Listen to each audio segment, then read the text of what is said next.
And this is the tent. This is the little house I stay at. And there's little Angus there. Hey Angus, this is my house. This is where I stay at. It moves around. It moves around like the earthquake they're expecting here. There's little Angus. You get a beautiful scenery. Had the crescent of the moon yesterday for the new year, new month, facing all that way. But this is what she looks like, and it's awesome. And with wind, it moves around like it's in an earthquake. It's crazy.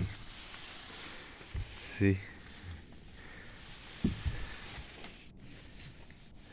You can see from bed from the outside.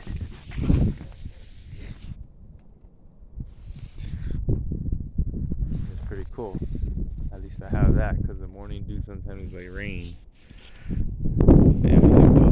I could stay in that tree if I want, but I like how this moves around. It's pretty funny. The ropes work. A dancing house. A dancing sukkah. It's pretty funny.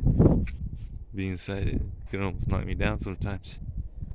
Hallelujah. Up above. Beholding Yahweh.